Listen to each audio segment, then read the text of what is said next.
जय श्री राम बच्चों। आज केमिकल काइनेटिक्स न्यूमेरिकल्स करेंगे हम। और मैं तुम्हारे लिए फिर से 8-10 न्यूमेरिकल लेके आया हूँ। प्रीवियस ईयर्स वाले क्वेश्चन है, एक से बढ़कर एक इंपॉर्टेंट क्वेश्चन है और छोटे लेवल से स्टार्ट करके बड़े लेवल तक जाएंगे हम हर बार की तरह। और वैसा ही होगा कि सारे क्वेश्चंस वही हैं जो प्रीवियस ईयर क्वेश्चंस है, important for JEE and NEET है। और इन क्वेश्चंस के आंसर बिल्कुल वैसे ही करने हैं जैसे तुम्हें लास्ट टाइम बताए गए थे कि क्वेश्चंस करो, आंसर लिखो और कमेंट बॉक्स में डालो। जिसके आंसर अच्छे होंगे उनके लिए एक हमने अवार्ड मनी भी डिसाइड कर रखी थी। लास्ट टाइम की जो अवार्ड मनी किसको गई है, किस बच्चे को गई है, कौन सी क्लास के बच्चे को गई है, कौन सी किस आंसर्स के लिए गई है और कितने रुपए का पेटीएम हुआ, वो लास्ट में इसी वीडियो में बताते हैं। हर एक क्वेश्चन को तुमने बहुत ध्यान से देखना है क्योंकि हर एक क्वेश्चन में लेवल बढ़ता जाएगा। ठीक है,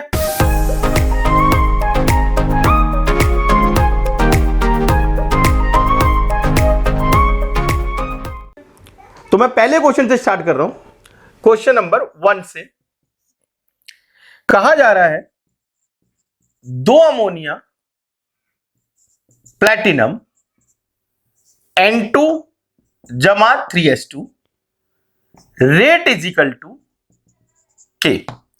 देखो मैंने लास्ट क्लास में भी तुम्हें बताया था कि ये तो भाई शरीफ इंसान है, इसने बोल दिया, सीबीएसई में बोल देते हैं R is equal to rate is equal to K. तुम यहां से अंदाजा लगा लो कि ये रिएक्टेंट की कंसेंट्रेशन है ही नहीं, तो ये जीरो ऑर्डर रिएक्शन है। मैंने तुम्हें लास्ट टाइम भी बताया था कि अमोनिया की decomposition over platinum wire zero order होती है और इसका रीजन भी है, ऐसा नहीं है कि टोटली फैक्चुअल है, रीजन भी है। ध्यान सुनो, ये अपने प्लैटिनम की सरफेस है। हम एक चैप्टर आएगा सरफेस केमिस्ट्री में पढ़ेंगे कि कोई भी मेटल की सरफेस होती है उसमें फ्री वैलेंसी होती है और गैसियस पार्टिकल उसके ऊपर आके एडसॉर्ब कर जाते हैं। पढ़ेंगे अभी हम, अगला चैप्टर है सरफेस केमिस्ट्री। तो सारे पार्टिकल्स, अमोनिया के जो पार्टिकल्स है वो इसके ऊपर आके क्या करके एडसॉर्ब करके। अब सिंपल सी बात है, अमोनिया वो ब्रेक होगी जो प्लैटिनम के ऊपर आके एडसॉर्ब हो चुकी है। ठीक है जी। अब प्लैटिनम की सरफेस लिमिटेड है तो एक बार जितनी एडसॉर्ब हो गई, उसके बाद तुमने बाहर एटमॉस्फेयर में, जो बाहर का एटमॉस्फेयर, आउटर एटमॉस्फेयर में तुम अमोनिया की कंसंट्रेशन बढ़ाओ, कोई फर्क नहीं भाई, कितनी अमोनिया एडसॉर्ब होना तो हो चुका है, घटाओ कोई फर्क नहीं। तो अमोनिया की कंसंट्रेशन बढ़ाने पर घटाने पर किसी भी तरह से डिकम्पोजिशन पे की रेट पे फर्क नहीं पड़ेगा। इस चीज, इसीलिए इसको हम कहेंगे जीरो ऑर्डर रिएक्शन। याद रखना, ये काम की चीज है। अब क्वेश्चन पूछा गया व्हाट इज द ऑर्डर, तो ऑर्डर तो हमें पता लग गया, पहले क्वेश्चन का आंसर क्या है, ऑर्डर क्या है, जीरो है। फिर मुझसे पूछा क्या मॉलिक्यूलरिटी क्या है, तो देखो सबसे पहले अगर ऑर्डर और मॉलिक्यूलरिटी में डिफरेंस नहीं पता तो पिछली क्लास में जाओ, उसको ध्यान से देखो, डिफरेंस समझ में आएगा। अब मॉलिक्यूलरिटी हमने पढ़ा हुआ है, कितने एटम, मॉलिक्यूल्स या आयंस कोलाइड करते हैं ताकि रिएक्शन हो पाए। तो कितने मॉलिक्यूल कोलाइड कर रहे हैं, मॉलिक्यूल 2 ही कोलाइड कर रहे हैं, मॉलिक्यूल्स में कुछ नहीं है। तो मॉलिक्यूलरिटी 2 ही है, ऑर्डर जीरो है। ऑर्डर मतलब कि अमोनिया की कंसंट्रेशन ज्यादा हो कम हो उससे फर्क नहीं पड़ता रेट पे, तो ऑर्डर जीरो है, मॉलिक्यूलरिटी 2 है। फिर क्या पूछा गया, राइट द यूनिट ऑफ के। के की यूनिट क्या है, तो भाई सबको पता है यार, के रेट के बराबर है, दिया हुआ है, गिवन है। रेट की यूनिट क्या होती है, मोल पर लीटर पर सेकंड, तो यही के की यूनिट होगी। तो देखो क्वेश्चन बहुत आसान है मगर इसके अंदर जो छुपे हुआ मैसेज है वो बहुत इंपॉर्टेंट है। तुम्हें याद करना है, अमोनिया की डिकम्पोजिशन ओवर प्लैटिनम वायर क्या होती है, जीरो ऑर्डर होती है। रीजन मैंने तुम समझा दिया। इसी प्रकार से ईच एंड एवरी क्वेश्चन जो आगे मैं 8-10 क्वेश्चन करा रहा हूं, सारे क्वेश्चन में कुछ ना कुछ नया सुनने को मिलेगा तुम्हें।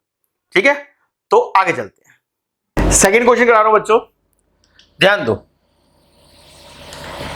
क्या है सेकंड क्वेश्चन, कह रहे हैं हाइड्रोजन प्लस क्लोरीन HNU की प्रेजेंस में 2 HCl देता है। देखो ये भी एक फैक्ट है, हालांकि वही बात कि सीबीएसई क्वेश्चन है तो दे रखा है, जेई क्वेश्चन होगा तो तुम्हें पता होना चाहिए। जिस प्रकार से अमोनिया की डिकम्पोजिशन प्लैटिनम वायर के ऊपर जीरो ऑर्डर हुआ करती है, उसी प्रकार से हाइड्रोजन और क्लोरीन का reaction in the presence of sunlight zero order होता है। ये ब्लास्ट ही मारता है, इस रिएक्शन में ब्लास्ट ही होता है। हाइड्रोजन कम हो तो भी ब्लास्ट होगा, क्लोरीन कम हो तो भी ब्लास्ट होगा, ज्यादा हो तो भी ब्लास्ट होगा। स्पीड ऑफ रिएक्शन हाइड्रोजन और क्लोरीन की कंसेंट्रेशन पर डिपेंड नहीं करती। तो लिखा हुआ वैसे भी इन्होंने बिल्कुल सेम पुराने क्वेश्चन की तरह, रेट इज इक्वल टू के दे रखा है। अब वही क्वेश्चन है, ठीक है। ऑर्डर बताओ, जीरो है। मॉलिक्यूलैरिटी बताओ, दो है। हाइड्रोजन क्लोरीन दोनों रिएक्ट कर रहे हैं, दोनों टक्कर मार रहे हैं। मॉलिक्यूलैरिटी दो है, ऑर्डर जीरो है। यूनिट ऑफ के अभी बताया मैंने, यूनिट ऑफ कैसे निकालना है। आर इज इक्वल टू के है, तो जो के की यूनिट है वही, जो रेट की यूनिट है वही के की यूनिट है। पहले दो क्वेश्चन सेम होने के बावजूद भी क्यों लिए गए? सिर्फ इसलिए लिए गए क्योंकि दोनों अच्छे फैक्ट भी हैं कि अमोनिया की डिकम्पोजिशन प्लैटिनम वायर के ऊपर और हाइड्रोजन और क्लोरीन सनलाइट प्रेजेंस में या कोई भी एनर्जी की प्रेजेंस में जीरो ऑर्डर की तरह बिहेव करते हैं। इस बात को दिमाग में रखना, ठीक है जी। अगले क्वेश्चन की तरफ चल रहे हैं। थर्ड क्वेश्चन देखो बच्चों, third question, first question second question ये थोड़े आसान है। तुम्हें पता ही है हमेशा की तरह लेवल बढ़ता चला जाएगा। आखिरी क्वेश्चन तक जाते जाते तुम्हें बहुत कुछ नया सुनने को मिलेगा। तो ये क्वेश्चन ऐसे नहीं है कि आए नहीं, आसान है तो कभी आए नहीं, सारे बोर्ड में आए हुए क्वेश्चन और बहुत ज्यादा आए हुए क्वेश्चन है। तो थर्ड क्वेश्चन कहा जा रहा है, एक रिएक्शन है A plus B gives P और द रेट लॉ लिखा हुआ है इन्होंने K A B। जिन बच्चों को पता उनको पता लग गया होगा भाई कि ये रिएक्शन A के लिए फर्स्ट ऑर्डर है और B के लिए सेकंड ऑर्डर है। A के लिए फर्स्ट ऑर्डर है और B के लिए सेकंड ऑर्डर है। ओवरऑल तीन ऑर्डर है, ठीक है। रेट लॉ दे रखा है उसमें। कहने क्या होगा अगर रेट ऑफ रिएक्शन के साथ क्या होगा अगर बी की कंसेंट्रेशन डबल कर दी गई तो। बहुत सुंदर क्वेश्चन है, ध्यान सुनते रहो। तो हम मान लेते हैं कि रेट बदल के R2 हो जाएगी, A उतना ही है और B की कंसेंट्रेशन डबल कर दी गई तो R2 होगा K A इंटू 4। अब इक्वेशन नंबर 1 इक्वेशन नंबर 2 को ऊपर नीचे रख के काट दो, ये कट जाएंगे सारा। तो R अपॉन में R2 इज इक्वल टू 1/4, मतलब 4 गुना बढ़ जाएगी। अगर तुम्हें याद हो तो हमने पिछली क्लास में भी ये डिस्कस करा था कि सेकेंड ऑर्डर का मतलब क्या है। सेकेंड ऑर्डर का बेटा मतलब ही ये है कि इसकी कंसेंट्रेशन डबल करने पे रिएक्शन पे 4 गुने का फर्क पड़ता है। और नेक्स्ट पार्ट बहुत सुंदर है और फिर से मैं कह रहा हूं सीबीएसई में के लिए इंपॉर्टेंट जो है वो है, जेई और नीट के लिए तो बहुत ही ज्यादा इंपॉर्टेंट है। बहुत बढ़िया बात, मैंने पिछली वीडियो में भी इस बात का जिक्र करा था। कह रहे क्या फर्क पड़ेगा ओवरऑल पे, ओवरऑल ऑर्डर पे अगर मैं ए की कंसेंट्रेशन बहुत ज्यादा बढ़ा दूं। तो मैंने बताया था अगर किसी की कंसेंट्रेशन बहुत ज्यादा बढ़ा दी जाए तो इसका इफेक्ट ही पड़ना बंद हो जाता है। बहुत इंपॉर्टेंट चीज है ये। तो ऑर्डर जो होगा वो सीधा बी पे डिपेंड करने लग जाएगा, ए का फर्क ही पड़ना बंद हो जाएगा। जब ए का फर्क ही पड़ना बंद हो जाएगा तो भैया वो जीरो ऑर्डर कहला जाएगा। अभी मैंने बोला था कि कुल मिला के ये 3 ऑर्डर है। ए का फर्क पड़ना बंद हो जाएगा तो ओवरऑल ऑर्डर सेकंड ऑर्डर बन जाएगा, सिर्फ बी पे डिपेंड करेगा, ए पे डिपेंड ही नहीं करेगा। इसके लिए तुम एक एग्जांपल देख सकते हो। उदाहरण है, एक मास्टर जी अपने बालक को पढ़ा रहे हैं और बालक पढ़ के नहीं दे रहा, तो मास्टर जी को चढ़ी खुंदक और उन्होंने दिया खींच के एक थप्पड़। अब जैसी थप्पड़ लगा बालक अटेंटिव होकर पढ़ने लग गया। मास्टर जी ने बोला यार ये तो बहुत बढ़िया बात है यार, मेरे एक थप्पड़ मारने से बालक पढ़ने लग जाता है, 5-10 नंबर बढ़ जाते हैं। तो उन्होंने अब यही करा, हर हफ्ते एक थप्पड़ मार दिया करते थे। बालक थोड़ा ढंग से पढ़ लिया करता था, बालक भी थोड़ा शरीफ था, थप्पड़ खा के पढ़ लिया करता था, आजकल की तरह ऊत पालक नहीं था। अब क्या हुआ, मास्टर जी को इस चीज की लत लग गई, उन्होंने 2 थप्पड़ लगाने शुरू कर दिए, बच्चा और पढ़ने लग गया। मास्टर जी ने 3 थप्पड़ लगाने लग गए, बच्चा और पढ़ने लग गया। अब मास्टर जी ने कहा यार ये रोज रोज का पंगा छोड़ो। एक दिन उसको पकड़ा और पकड़ के 5-6 इकट्ठे पेल दिए उसके। अब क्या हुआ, मास्टर जी के थप्पड़ का फर्क पड़ना बंद हो गया। क्यों भैया, हम सबने पढ़ा, वो बच्चा मार मार के ढीठ हो जाता है। अब वही उसके साथ हुआ, एक चीज को एक्सिस में कर दिया, उसका फर्क ही पड़ना बंद हो गया। बच्चे को पता क्या करेंगे, हद से 2-4 मार लेंगे, 1-2 खाने के बाद हमारे गाल सुन हो जाना है, मारते रहो बैठ के। तो क्या हुआ, मास्टर जी के थप्पड़ एक्सिस में निकलने से उनका फर्क पड़ना बंद हो गया। इस बात को याद रखना, कोई भी चीज अगर ज्यादा डाल दी जाए तो उसका फर्क पड़ना बंद हो जाता है। ठीक है, एक्सिस इज एवरीथिंग इज, सुना हुआ है ना, वही वाली बात है यहां पर। ओके बच्चों, आगे चलते हैं, 4th क्वेश्चन कर रहे हैं। और जैसे कि बता चुका हूं, जैसे जैसे आगे बढ़ते होगे क्वेश्चंस के लेवल बढ़ते जाएंगे, इसलिए ध्यान से सुनना। ठीक है, ये अच्छा क्वेश्चन है। कहा जा रहा है 2 N2O5 gas gives 4 NO2 gas plus O2 gas at 298 kelvin. ठीक है जी, उसको एक टेबल बना रखी है, टेबल तुमको दिख ही रही होगी स्क्रीन पे कि N2O5 की कंसंट्रेशन 1.13 इंटू 10⁻² है, तो रेट ऑफ डिसअपियरेंस इतना है। सेकंड में दे रखा है कि अगर इतनी हो तो इतना रेट ऑफ डिसअपियरेंस है, इतनी हो तो इतना रेट ऑफ डिसअपियरेंस है। कह रहे सबसे पहले तो ये बता दो ऑर्डर क्या है रिएक्शन का। अब देखो यहां पर बहुत ध्यान सुनना, यहां पर गलती से भी ये गलती मत कर देना कि ऑर्डर N2O5 का 2 होगा, गलती से भी गलती मत कर देना। रीजन, बच्चे ने अगर ये देख के बता दे यार 2 चीजें मिल रही है 2 हो जाएगा, तो मैंने तुम्हें लास्ट क्लास में समझाया था कि भाई देख के नहीं बता सकते ऑर्डर तुम। पहले और दूसरे क्वेश्चन में लिखा हुआ है R = K, और फिर मुझे याद भी है, मुझे नॉलेज भी है। हालांकि N2O5 की भी मुझे नॉलेज है, मैंने बहुत जेई क्वेश्चंस करे हुए हैं, बहुत एडवांस क्वेश्चन करे हुए हैं, उनमें मुझे पता है इस रिएक्शन में N2O5 फर्स्ट ऑर्डर होता है, ये मुझे पता है। लेकिन मैं पेपर में रिस्क नहीं लूंगा, मैं इसे निकाल के देखूंगा। ठीक है जी, कैसे, ध्यान से सुनो।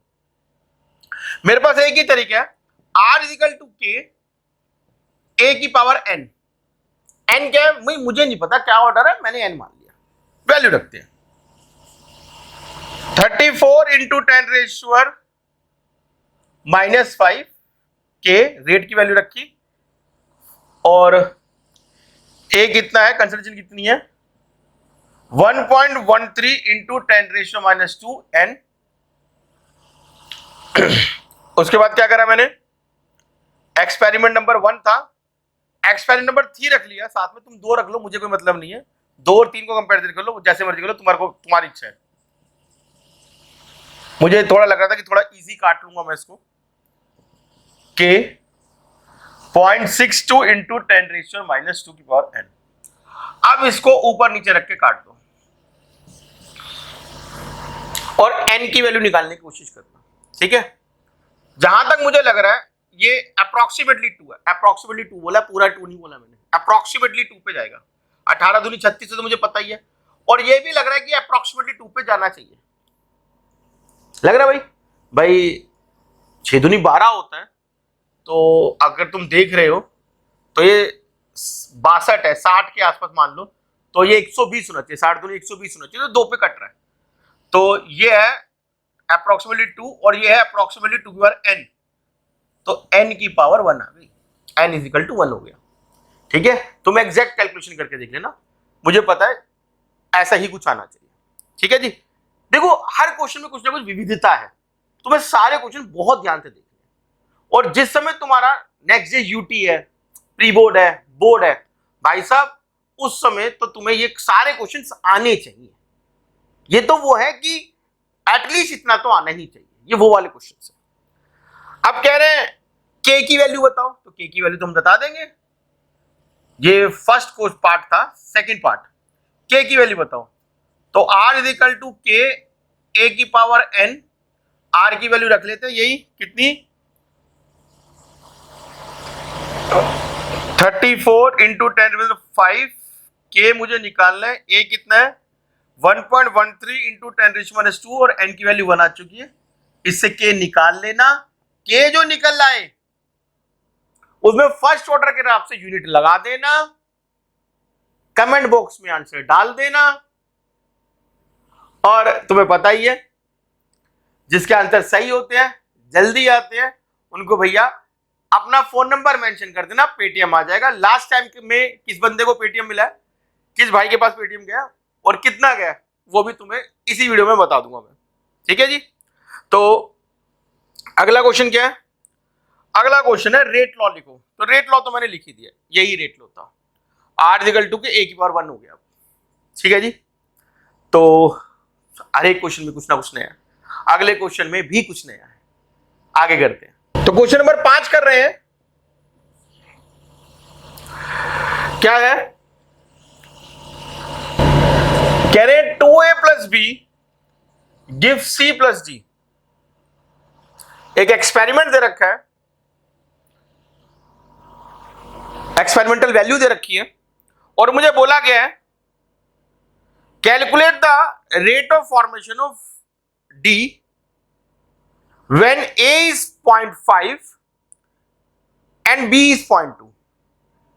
तो देखो तुम्हें सबसे पहले पता है तुम्हें क्या करना है, लास्ट में निकालना है r इज इक्वल टू के a की पावर अल्फा और b की पावर बीटा। तो इसके लिए तुम्हारे पास क्या होना चाहिए, रेट निकालना है तुम्हें, ठीक है। तुम्हारे पास k की वैल्यू होनी चाहिए, a की वैल्यू दे रखी है उसने 0.5 हो तो क्या हो, b की वैल्यू दे रखी है 0.2 हो तो क्या हो। तो इसके लिए तुम्हारे पास अल्फा और बीटा भी होना चाहिए, मतलब तुम्हारे पास 3 अननोन चीजें हैं, k निकालना है, अल्फा निकालना है, बीटा निकालना है, ठीक है जी। सुनते रहो। तो हम सबको पता है r इज इक्वल टू के a की पावर अल्फा b की पावर बीटा।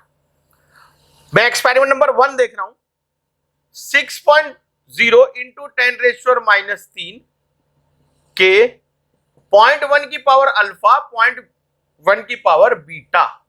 देखो जी इसमें a और b एक्सपेरिमेंट नंबर 1 में 0.1 दे रखे हैं, ठीक है। मैं डायरेक्ट उठा रहा हूं एक्सपेरिमेंट नंबर 4, 1 और 4। अब एक्सपेरिमेंट नंबर 4 में दे रखा है 2.4 इंटू 10⁻² के, इसको 0.4 कर दिया है, तुम्हें स्क्रीन में क्वेश्चन दिख रहा होगा, और इसको 0.1 का ये कर दिया है। हमने इसको ऊपर नीचे रख के काटा, ये कटा, ये कटा, ये 1/4 आ गया, 6 4 जा 24, और ये कितना आ गया 1/4 आ गया, 1/4 की बार अल्फा, तो इसका मतलब अल्फा इज इक्वल टू 1। मेरे को पहली चीज मिल चुकी है, अल्फा कितना है 1 है। इसी प्रकार से मैं एक्सपेरिमेंट नंबर 2 लिख रहा हूं, 7.2 इंटू 10⁻² के 0.3 की पावर अल्फा 0.2 की पावर बीटा। एक्सपेरिमेंट नंबर 3 लिख रहा हूं 2.88 इंटू 10⁻⁻1 के 0.3 की पावर अल्फा 0.4 की पावर बीटा। इनको भी रख के काट देते हैं, ये कट गया पूरा, तो ये 7 4 जा 28 आ गया, और ये 2 और ये 1/2 आ गया। तो साफ पता लग रहा है बीटा यहां पर कितना आ रहा है 2 आ रहा है। तो अल्फा की वैल्यू कितनी आ गई, ध्यान से सुनना मेरी बात, अल्फा की वैल्यू कितनी आ गई 1, बीटा की वैल्यू कितनी आ गई 2, ठीक है। अब तुम्हारे पास 4 एक्सपेरिमेंट है, दिख रहे हैं। किसी भी एक्सपेरिमेंट में जहां तुम्हें लगता है कैलकुलेशन आसान होगी, शायद सबसे पहले एक्सपेरिमेंट में सबसे आसान कैलकुलेशन होगी, वहां पर तुम्हें अब आर की वैल्यू पता है, ए की वैल्यू पता है, आर तो पता ही ना एक्सपेरिमेंट नंबर 1 में, ए वैल्यू पता है, बी की वैल्यू पता है, अल्फा बीटा मैंने ज्ञात कर लिए, एक और दो, के निकाल लो। तो तुम्हारे पास तीनों अननोन चीज आ गई, क्या के भी आ गया, अल्फा भी आ गया, बीटा भी आ गया। ठीक है जी। अब तो मुझे पेटीएम क्या कर रहे हो, पेटीएम मैं करूंगा। अब तो मुझे आंसर क्या कर रहे हो, रेट निकालना बता रहे हो कि रेट कितना होगा इसका और के कितना आएगा। दोनों आंसर मुझे लिख के भेजो। ठीक है भाई, अगला क्वेश्चन करते हैं। क्वेश्चन नंबर 6, भांति भांति के क्वेश्चन लिए मैंने, हर टाइप के क्वेश्चन को छूने की कोशिश करी है। क्वेश्चन नंबर 6,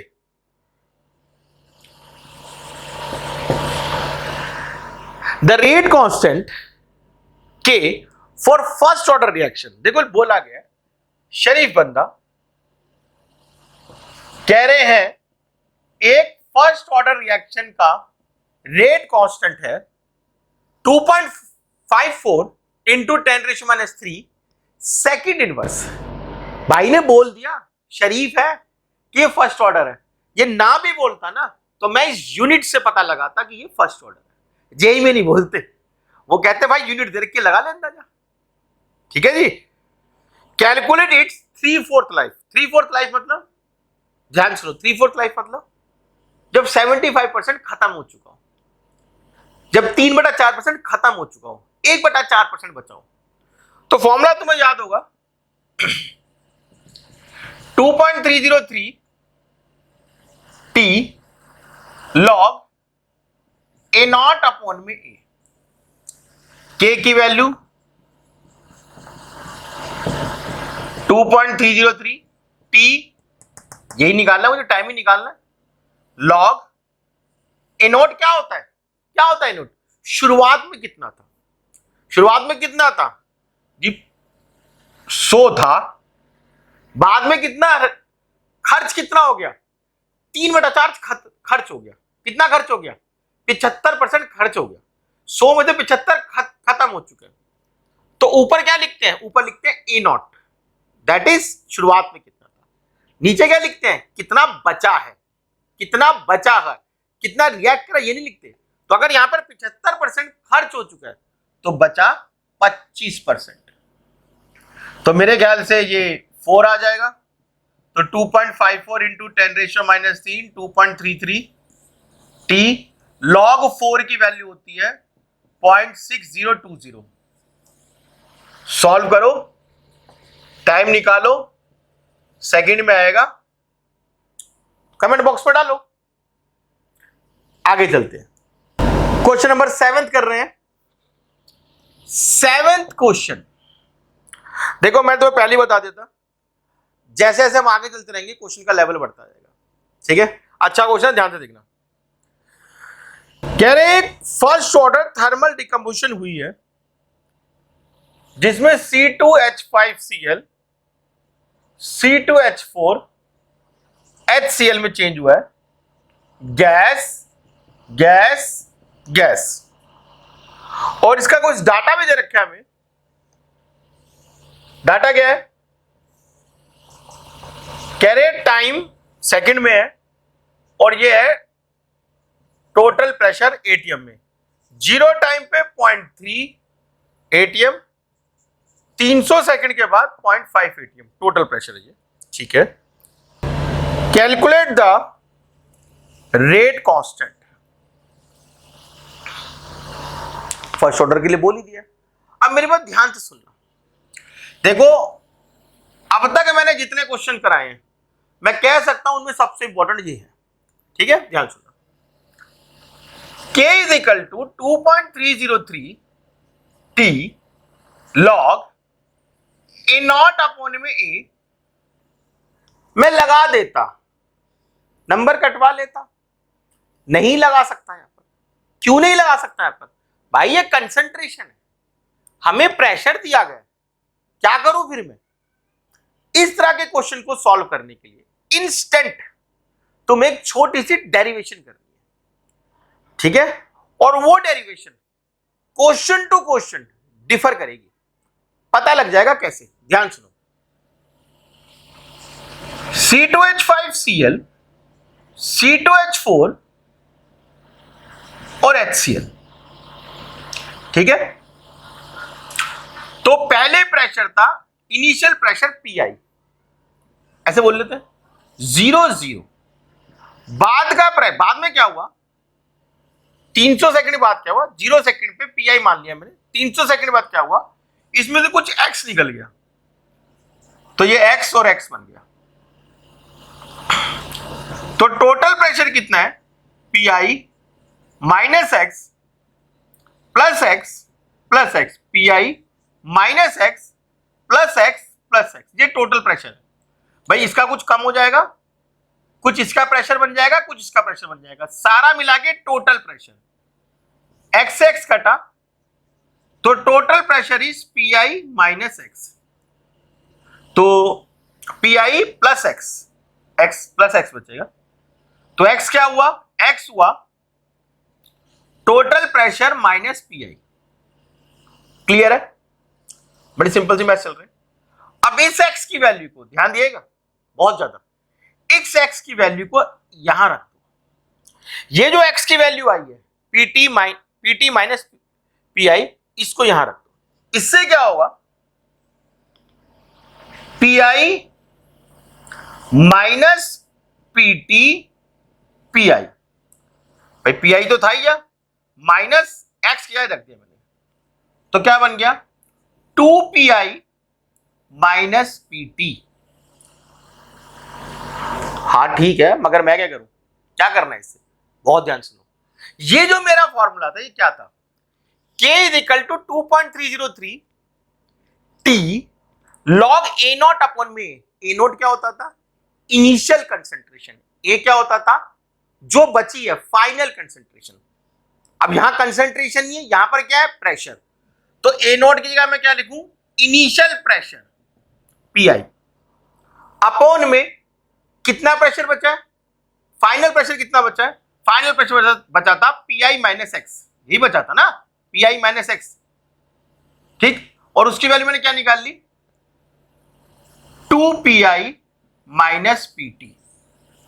अब क्वेश्चन बिल्कुल सिंपल है, मेरे पास PI की वैल्यू भी है, इनिशियल प्रेशर की वैल्यू भी है, और बाद में टोटल प्रेशर की वैल्यू भी है। इनिशियल प्रेशर की वैल्यू 0.30, टोटल प्रेशर की वैल्यू 0.5 या 0.50, बात एक ही है, तो बताइए। ठीक है, ये लगा देना, आंसर आ जाएगा। एक बारी ध्यान से 100% ध्यान केंद्रित करो। फिर से एक बारी, मैंने क्या कहा, मैंने कहा मेरे पास फॉर्मूला था K is equal to 2.303 T log पहले की कंसेंट्रेशन, शुरुआत कंसेंट्रेशन, बाद में कितनी बची उतनी कंसेंट्रेशन। ये फॉर्मूला है मेरे पास, integrated rate law first order reaction, यही फॉर्मूला है मेरे पास। मैं कह रहा हूं मैं ये फॉर्मूला यहां पर नहीं लगा सकता, रीजन, मुझे गैस दी गई है ये और उनका प्रेशर दिया गया है, तो मैंने इंस्टेंट एक नया फॉर्मूला डिराइव करा। अब बच्चा कहता है मैं इसको रट लूंगा, हर बार डिराइव थोड़ा करूंगा। देखो बच्चों, मेरी बात ध्यान से सुनो, रट लो, जब ही आंसर ठीक होगा जब ये सेम इक्वेशन होगी। अगर उदाहरण दे रहा हूं, अगर ये इक्वेशन ऐसी होती कि C2H5Cl C2H4 और उदाहरण के लिए हाफ HCl दे देते हैं, मान लो, तो यहां पर क्या x बचता, x/2 नहीं बचता, और x/2 नहीं, अगर x/2 बचता तो पूरी कैलकुलेशन बदल नहीं जाती, बदल जाती। जब यहां पर ये होता तो क्या पूरी कैलकुलेशन नहीं बदल जाती, बदल जाती। इसलिए तुम्हें क्या करना है, तुम्हें हर इक्वेशन के लिए ये फॉर्मूला निकालना आना चाहिए। फॉर्मूला निकालने का तरीका सेम है, डिराइव करने का तरीका सेम है। इनिशियल प्रेशर 0 0 सबको पता है, जब स्टार्ट हुआ है रिएक्शन 0 सेकंड है, तब सिर्फ ये है, ये तो है ही नहीं। आफ्टर टी टाइम इनमें से कुछ हो गया चेंज, निकल गया कुछ, बाकी ये बन गया, इनका ऐड करके निकाला, टोटल प्रेशर के बराबर रखा, यहां से एक्स वैल्यू निकाल के इसमें रख दो। ठीक है, तो ये वैल्यू 2pI माइनस पीटी ये हमेशा सेम नहीं आएगी, ये इसी के लिए सेम है। सिर्फ अगर कुछ भी स्टोइचियोमेट्रिक कोएफिशिएंट बदल गया, फॉर्मूला बदल जाएगा। वो बात अलग है, वो बात अलग है कि हमारी एनसीईआरटी में जो क्वेश्चन दे रखे हैं उन दोनों क्वेश्चन में यही फॉर्मूला लग जाता है, इसलिए हम खुश हो जाते हैं कि यही फॉर्मूला है। मैं फिर से कह रहा हूं, हर क्वेश्चन के लिए ड्राइव करना पड़ेगा, इंस्टेंट करना पड़ेगा, तरीका यही रहेगा। ठीक है, तभी मैंने कहा था अब तक का सबसे इंपॉर्टेंट क्वेश्चन।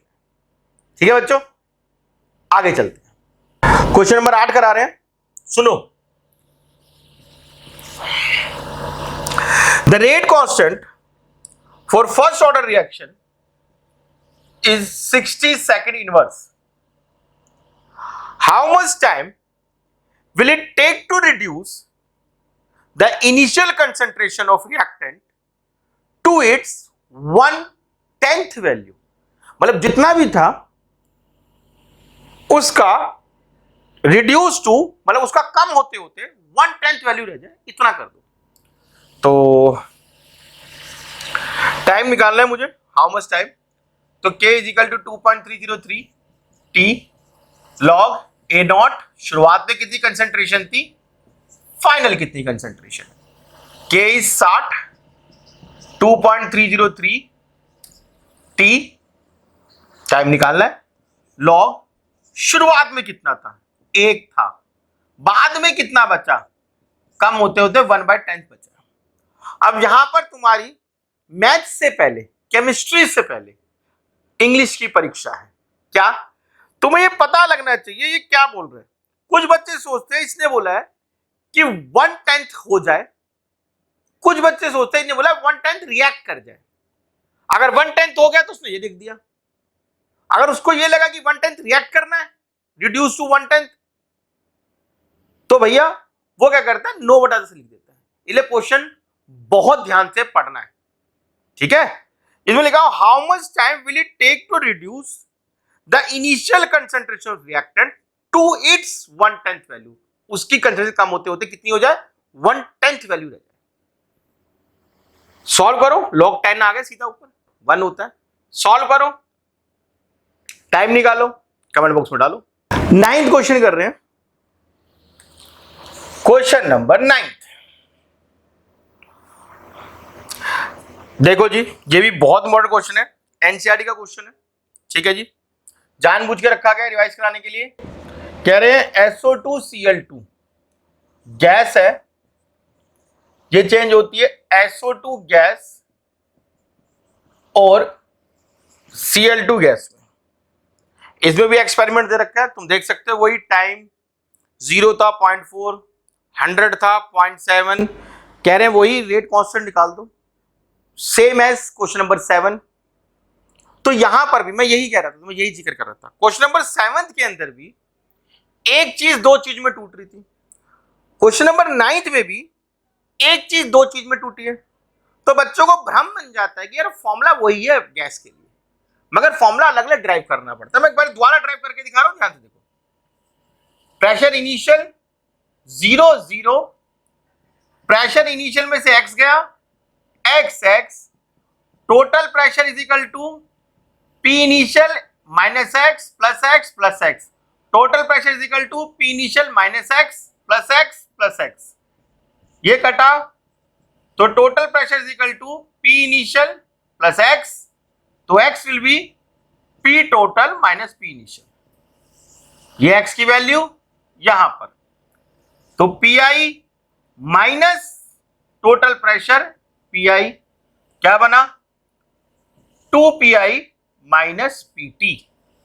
तो फॉर्मूला क्या रहेगा मेरे पास, K is equal to 2.303 T log कितना शुरुआत में प्रेशर था, कितना बाद में प्रेशर है। Is that clear? वैल्यू दे ही रखी है, शुरुआत में प्रेशर 0.4 था और 100 सेकंड के बाद 0.7 प्रेशर था, 0.7 ATM प्रेशर था। क्या करोगे, सॉल्व करोगे, कमेंट बॉक्स में डालोगे। क्वेश्चन नंबर 10, आखिरी क्वेश्चन पे आ चुके हैं। A first order reaction is 15% completed, देखो इसने बोला 15% कंप्लीट हो गया, ठीक है, तो 85% बचा होगा। 15% completed in 20 minute, how long, मतलब कितना समय लगेगा, will it take to complete 60% of the reaction. अगर 15% खत्म होने में 20 मिनट लगे हैं तो 60% खत्म होने में कितना समय लगेगा? एक बात, यूनिटरी मेथड गलती से मत लगा देना कि 15% खत्म होने में 20 मिनट लगे हैं तो 60% खत्म होने में चलो यार 80 मिनट मान लेते हैं। गलती से मत लगा देना।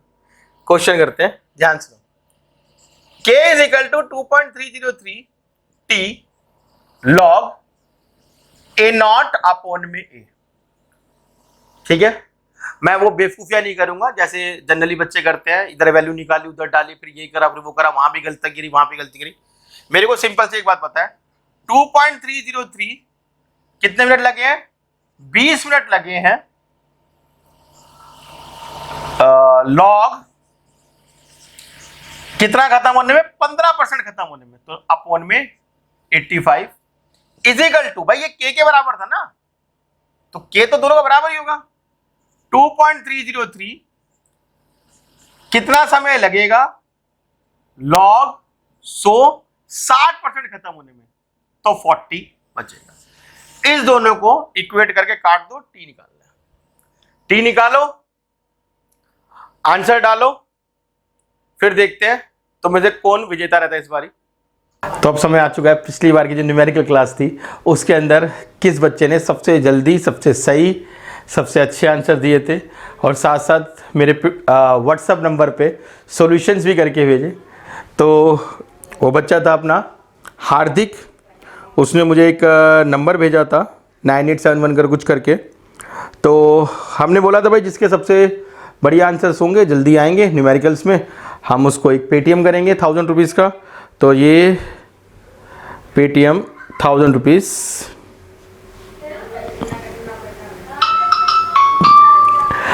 ठीक है बेटा, एंजॉय करो अब तुम इस पैसे से। अम्मी बच्चों जल्दी जल्दी क्वेश्चन सॉल्व करो और डालो, फिर देखते हैं अगली बार कौन विनर होगा। ओके बच्चों, जय श्री राम।